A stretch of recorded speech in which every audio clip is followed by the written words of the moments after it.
What's good, y'all? It's that boy, Easy Millions, and I'm your host of That Boy ETV. You already know, man, we are actually back on Rogue Company. And yes, I know you haven't heard from me or seen from me in a while. But just to be honest, I still have love for the game.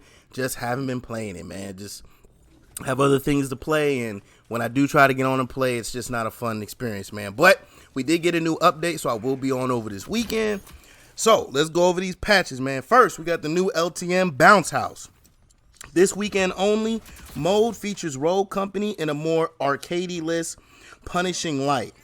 Players take significantly less damage from all sources. Rogues are equipped with impact grenades that knock back enemies on an ultra-short cooldown, and a baseball bat that will yeet your opponent off the map.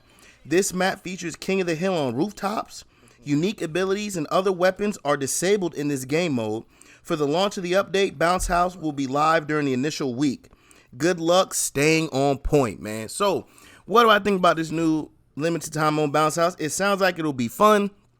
I'm going to get in there and try it over this weekend and see how it is, man. But anyone that's tried it so far, please let me know how you feel about it down in the comments, man. But let's get to these balance changes for the Rogues, man. And first, we got Fixer. His ability cooldown has been reduced from 45 seconds to 35 seconds. His Epic Paddock steps have now been changed to Epic Crack Shot. And his Cluster Smoke cooldown has been reduced from 60 seconds to 20 seconds. And then they have a little note here saying Fixer has been struggling with win rate for an extended period of time. When he's not used as a direct counter to high armor foes, his kit struggles to keep up. These changes are directed at increasing his general utility in matchups against a broad set of rogues. The dramatic change to his smoke grenade cooldown should give him a much stronger ability as a defender to hold down lanes and stall pushes, and give him a higher chance at being able to achieve his full kit synergy in single life game modes, man. So for Fixer, this does seem like a good update. It should definitely help him in his efforts, man. Next, we got the one that everyone hates, Sigrid. Her passive is now 20% increased movement speed while crouching. Has been reduced global 10% movement speed increase. I'm not sure exactly, but hey, I'm not sure if that's a buff or a nerf, but there's a change. Then they got in here Sigrid's identity as an athletic translated oddly into crouch moving faster. As the most athletic rogue and a rogue that would benefit greatly from better capabilities breaching to a point. We hope this change will allow her to use her athletic prowess to beat her opponents to points and synergize with her shield ability to give her the ability to juke lethal gadgets and gaps more effectively, man. So look, I'm already not a fan of Sigrid. I hate her and them damn shield. I hate y'all shield boys. And this right here only is going to make her more annoying, it sounds like. So hopefully we got to see. But we got some more changes for her. Her rare blaster has been changed to rare armor. While legendary bulletproof helps her sustain damage later in the game, this will give her a chance to bulk up a bit earlier and be able to affect the game earlier on without getting shredded during her initial breaches. Sigrid has been struggling with being a viable rogue and sits at the bottom of our rogue pool in terms of win rate. She's challenged when she attempts to close gaps versus lethal grenade-wielding foes, and as a breacher, there's a deep conflict there compared to rogues who have kits that help them in these scenarios. So they're making her so that she's a better breacher. All I'm saying is she's annoying as hell to deal with, and this seems like she's about to be even more annoying, man. But let's keep it moving. We got Vivi. Her stage presence has been reduced from 30 seconds to 20-second cooldown. Her Gadgeteer perk has now been changed to Energized perk. Vivi's abilities is strong when initially propped, but rapidly fades. The shorter cooldown capabilities we've added here are directed at letting her experience the initial power spike of her ability more often and reduce the time between those spikes. So after playing Vivi for a little bit when I was on, her abilities don't last very long when you initiate them. So this is really a great update for her. And I can't actually wait to play her. I'll probably end up playing her over this weekend, man. Now, let's get into these weapons. We got the D40C.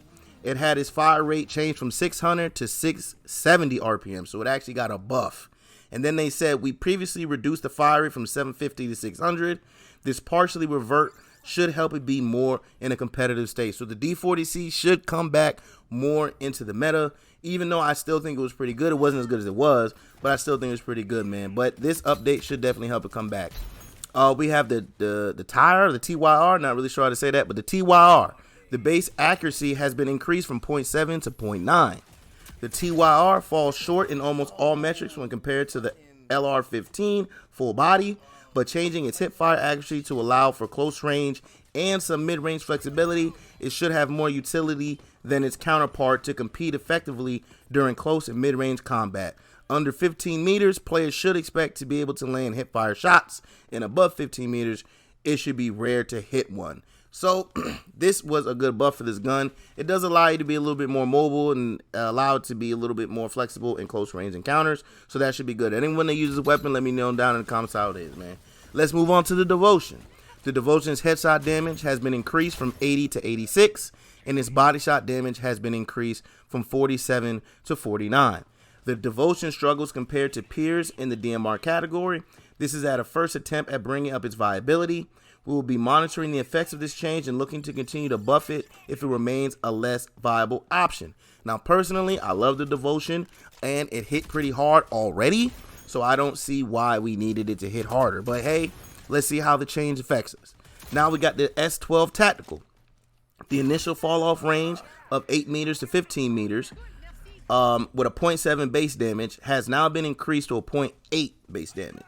This weapon can't hit as hard or fire as fast as some peers, so to help give it a more relative strength, we're buffing its mid-range damage. So this S12 Tactical, I don't really use the shotguns that much, but this does sound like it is a good buff, help you with the mid-range if you are using that. Now let's move on to the Knight. The initial fall-off range, distance change from 8 to 17 meters to 12 to 17 meters. So there's a buff there.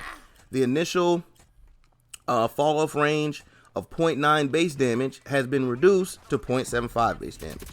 So there was a buff and a nerf, it looks like, but the Knight feels good right now, and we don't want to change that. But we also observe that its close and mid-range TTK beats every assault rifle in the game, defeating the purpose of assault rifles. We want it to still be strong relative choice. Its TTK will be unaffected from 0 to 12 meters, but the 12 to 17 meters range, it will hit as hard as the assault rifle class instead of stronger than that class. So the Knight, which is more of an SMG, and even I feel like this, hits more like a assault rifle, and now they're trying to change it. So I'm going to have to get on there and see if these changes made a difference. Now, we have the Hydra. The fire rate has been reduced from 300 RPM to 273 RPM.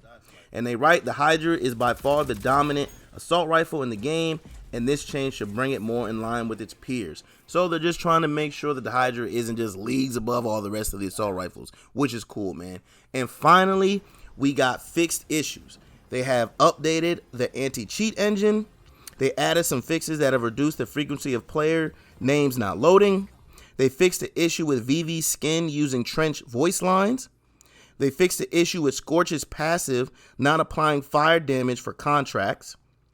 They fixed the issue with Ronin's knife not counting for daily contracts. Temporarily, all ballistic knife damage will count towards these contracts.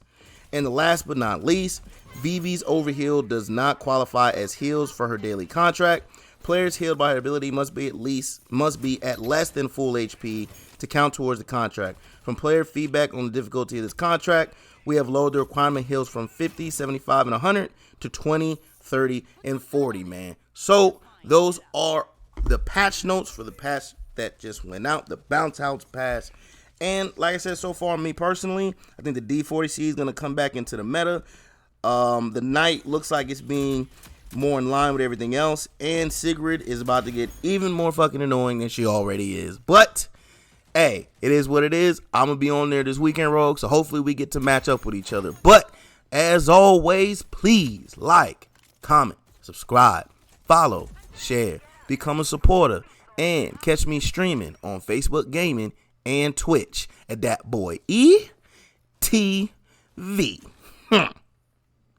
Now, y'all have a great day. I'm out. Peace.